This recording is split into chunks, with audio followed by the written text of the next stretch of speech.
Hi everyone, I am Iván Castillo Mancilla, and today I'm going to present my evidence tree of contemporary world. Let's start. Important events of the last decades. First, we have the fall of the Berlin Wall in 1989. On November 9 of that date, a spokesman of East Berlin communicated that in the midnight, the citizens from GDR were free to cross the border between East and West Germany. This then led to the reunification of Germany.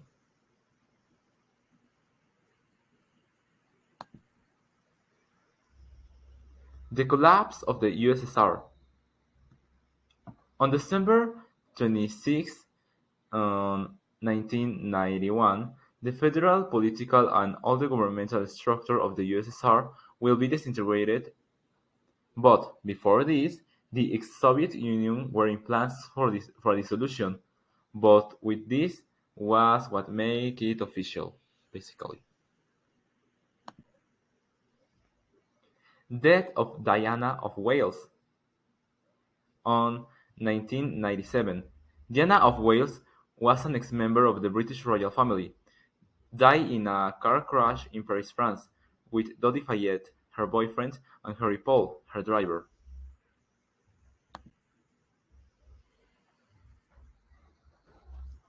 September 11 attacks. On September 11 of 2001, an extremist Islamic group, Al-Qaeda members, hijacked four airplanes to crash them into American territory. The four targets were the Pentagon in Virginia, the second one was on Pennsylvania, and the third and fourth hit on the Twin Towers in New York City, on the World Trade Center.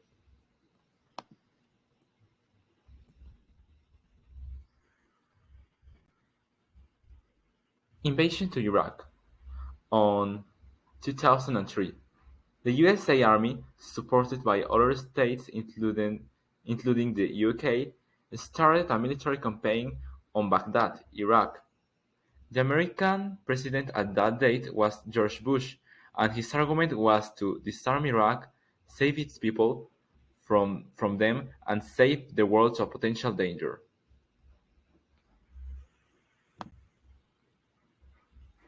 Global recession and the collapse of the Wall Street.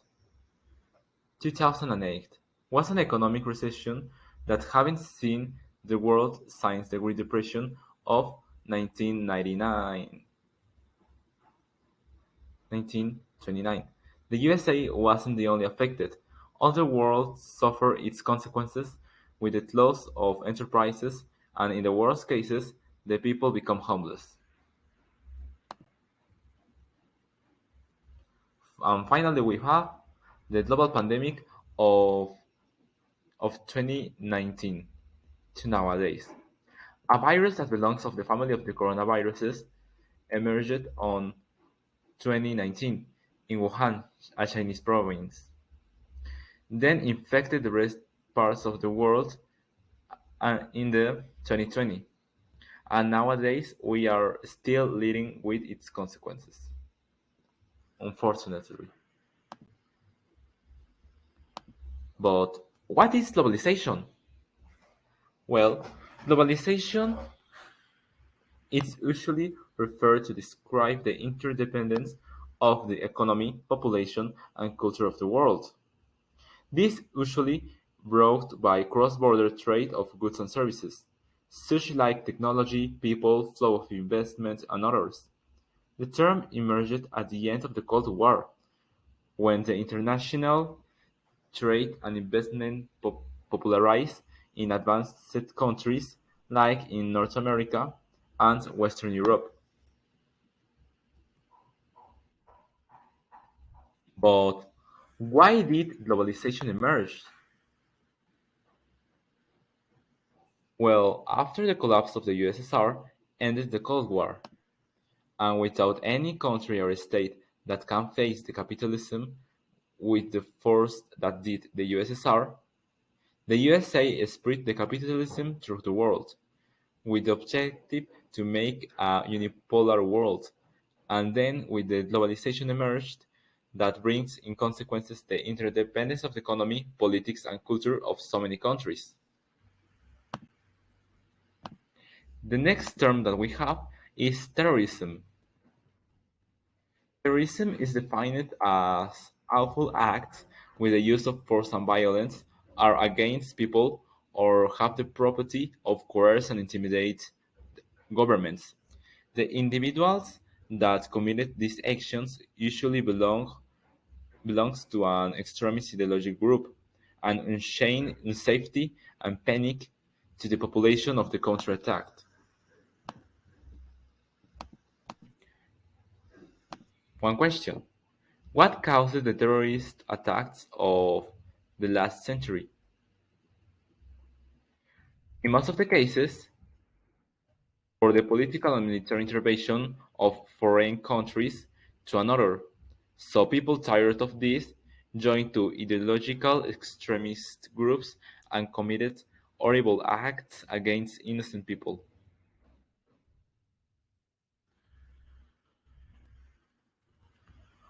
The next definition is an unipolar world. Unipolar world refers to an scenario where most of the world were economical, social, and political influenced by only one state or country. A clear example is the USA influence after the end of the Cold War.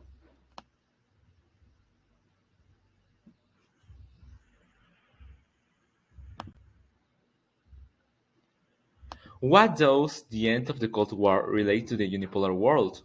Well, like I said, in the Cold War, the USA supported capitalism and the USSR the socialism. So after the dissolution of the USSR, there was no other great opposition to the USA to spread the capitalism through the world. And this brings the unipolar world and globalization. Both are connected by the same event. And the last definition that we have is digital era. But what refers to the digital era? What does it mean? Well, digital era is commonly referred to the present time, where great part of the works that we're doing for humans now are doing for machines. The access to information through devices like computers, cell phones, etc., and the emergence of social media is also involved.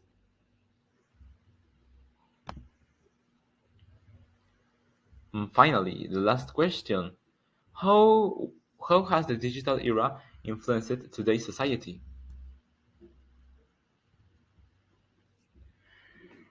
Well, today we are in the highest point of the digital era.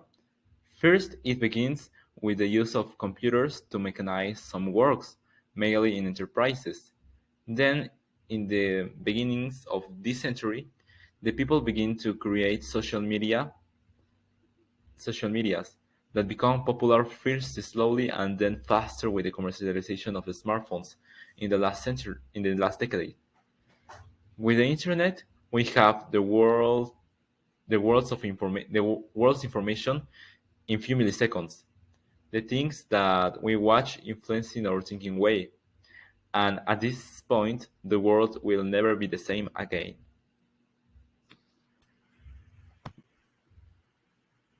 So, thanks for your attention. Thanks for watching, and thanks.